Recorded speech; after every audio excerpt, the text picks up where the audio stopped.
Alright, I wanted to show my build in Mewgenics and show what my house looks like. Um, just to give some reference, there are going to be some mild spoilers here on what the house looks like towards the end game and what some of the furniture that you can get. So just know that going into it.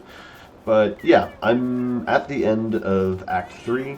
So I'm pretty much in the end game. So let's get started here. Yeah, this is the entryway to the house in this bottom left room. So basically, this is the end point for where strays get entered. And the point of this room is to keep it as high stimulation as possible. So we see it at 25 right now. So the goal is to put as much stimulation as you can in this room, but then keep just enough comfort so that the cats don't fight one another. And so what you're trying to do with this room is you're trying to get your cats as close to perfect sevens as you can, and the high stimulation will kind of increase the speed at which they approach that. And so depending upon what kind of kittens you have born here, they can kind of go to one of 3 or 4 other places in the house. So I'll go over that. If you have a kitten that is high stats, like it looks good and it has like good mutations, but it's inbred, you send it up here to the purification room, a place where you can kind of fix the genes so that it's not inbred as much anymore. You can produce a kitten like this that is not inbred from inbred adults as long as you add some strays here. So this is for kind of very select cases. So like this is one where here's a cat where it has 2 really good mutations. It takes an extra turn at the beginning of battle, and then it inflicts poison for its base attack. But it's inbred. So this is a cat that was born in here originally. I wanted to keep it around because I wanted to pass these sorts of traits on. So I put it up here, put some strays in here. I try and give it high stimulation in this room. But you want to focus on this being the highest stimulation. Here, you just put whatever you have left for stimulation furniture in here. And so yeah, so the kittens that you get from here, as long as they're not inbred, they can go back into the bottom left room. If by a miracle you get a perfectly statted cat here, then you can move it to the perfect room. So that's true of this bottom left room or this top left room. If in either of these you get all 7 cats and they're not inbred, then you send them to the top right room. So this is the perfect room. Every cat here is perfectly statted.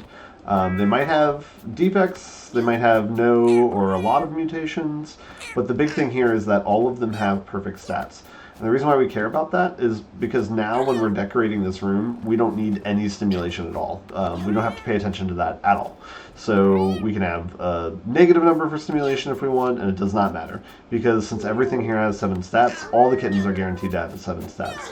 The only thing that we need to worry about with the kittens here is they might be inbred, like this. But that's okay. We'll talk about where they go from here. The other thing you want to focus on in decoration of this room is you want to focus on this being the highest mutation room possible. So since we've already gotten perfectly static cats here, this is where we want to focus on them getting fucked up. So the mutation room will make it so that these cats are mutating pretty much every night. So you see I have a 14 for it here. So basically you're doing that first, and then after you put in all your mutation furniture, you're just trying to get the comfort high enough so that the cats don't fight one another in here.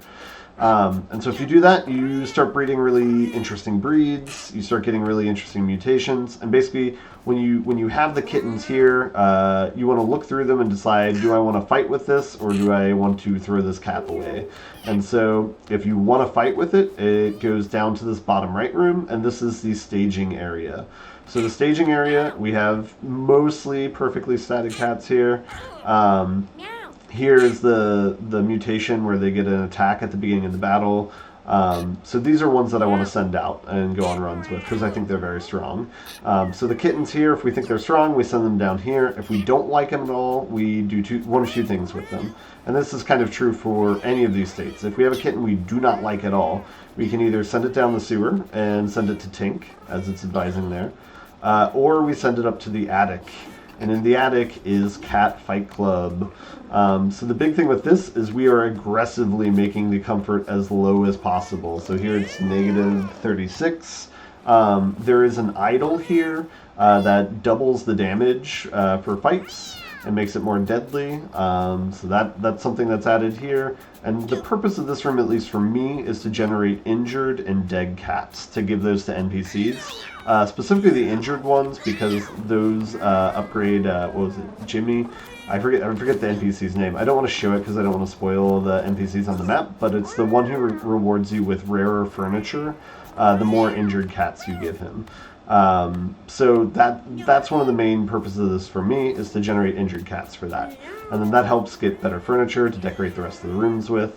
One other thing to note here is there's one statue here that's the Idol of Chastity.